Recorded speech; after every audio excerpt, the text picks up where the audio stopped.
আসসালামু আলাইকুম, স্বাগতম জানাচ্ছি বিবিসি নিউজ আন্তর্জাতিক সংবাদে।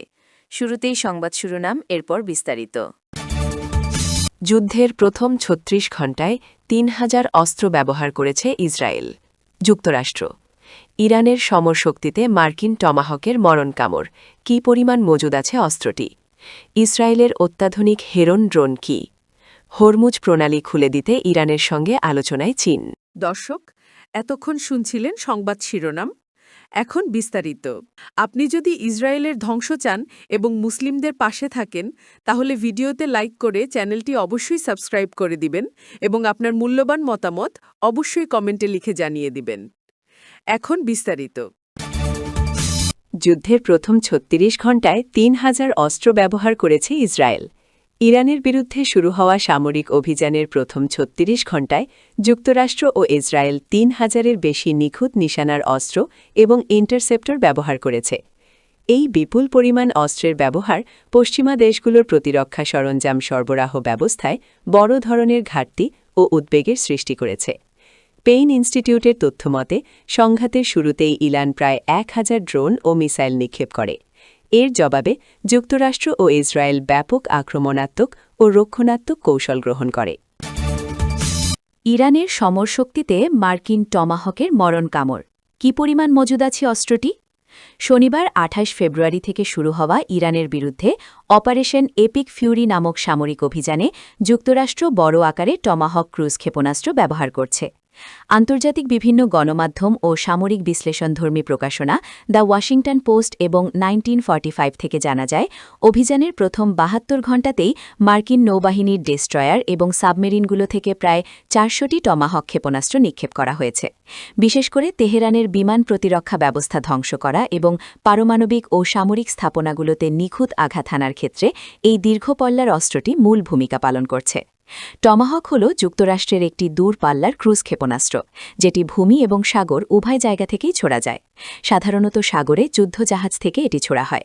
টমাহক সর্বোচ্চ ১,৬০০ কিলোমিটার দূরের লক্ষ্যবস্তুকে নিখুঁতভাবে আঘাত হানতে সক্ষম। এমনকি ব্যাপক শক্তিশালী আকাশ প্রতিরক্ষা ব্যবস্থাও টমাহক ক্ষেপণাস্ত্রকে ঠেকাতে পারে না। যে কোনো দেশ বা ভূখণ্ডের গভীরে হামলার জন্য টমাহক আদর্শ ক্ষেপণাস্ত্র। এই ক্ষেপণাস্ত্রটি ২০ ফুট লম্বা।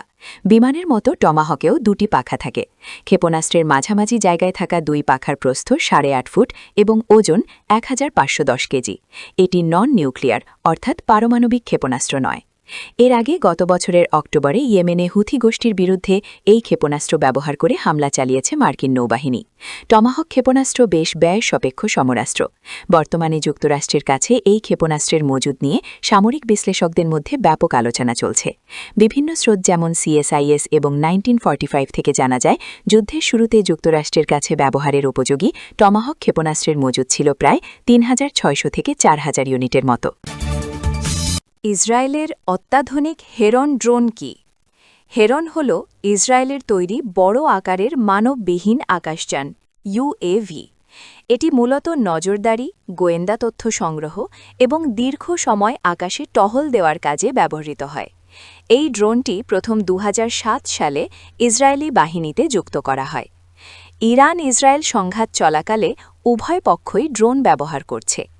ইরান দাবি করেছে, সাম্প্রতিক সংঘাতে যুক্তরাষ্ট্র ও ইসরায়েলের একাধিক ড্রোন তাদের আকাশ প্রতিরক্ষা ব্যবস্থা ভূপাতিত করেছে। চলমান উত্তেজনার মধ্যে ড্রোন যুদ্ধ এখন দুই দেশের সামরিক লড়াইয়ের গুরুত্বপূর্ণ অংশ হয়ে উঠেছে বলে বিশ্লেষকদের ধারণা। এর আগে ইরানের Islamic revolutionary guard corps IRGC জানিয়েছে, দেশটির মধ্যাঞ্চলীয় শহর ইস্পাহানের আকাশে উড়তে থাকা ইসরায়েলের একটি হেরন ড্রোন ভূপাতিত করা হয়েছে। হরমুজ প্রণালী খুলে দিতে ইরানের সঙ্গে আলোচনায় চীন। মার্কিন যুক্তরাষ্ট্র ও ইসরায়েলের সঙ্গে সংঘাত তীব্র হওয়ার পরিপ্রেক্ষিতে হরমুজ প্রণালী দিয়ে তেল ও গ্যাসবাহী জাহাজের নিরাপদ চলাচল নিশ্চিত করতে ইরানের সঙ্গে আলোচনা করছে চীন। কূটনৈতিক ৩টি সূত্রের বরাতে বার্তা সংস্থার রয়টার্স এ তথ্য জানিয়েছে।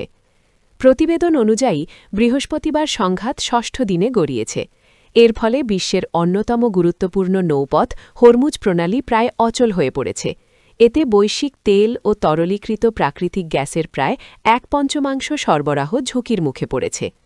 সূত্রগুলো জানায় ইরানের সঙ্গে বন্ধুত্বপূর্ণ সম্পর্ক থাকা এবং মধ্যপ্রাচ্যের জ্বালানির উপর ব্যাপকভাবে নির্ভরশীল চীন হরমুজ প্রণালীতে জাহাজ চলাচল বন্ধ হয়ে যাওয়ায় অসন্তুষ্ট।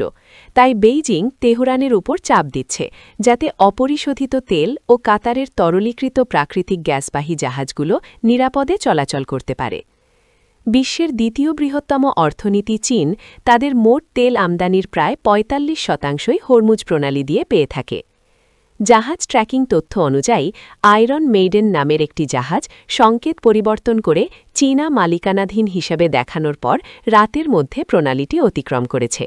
তবে বৈশ্বিক বাজারে স্থিতিশীলতা আনতে আরও অনেক জাহাজের চলাচল প্রয়োজন বলে মনে করা হচ্ছে। সংঘাত শুরুর পর থেকে অপরিশোধিত তেলের দাম ইতোমধ্যে ১৫% বেশি বেড়েছে।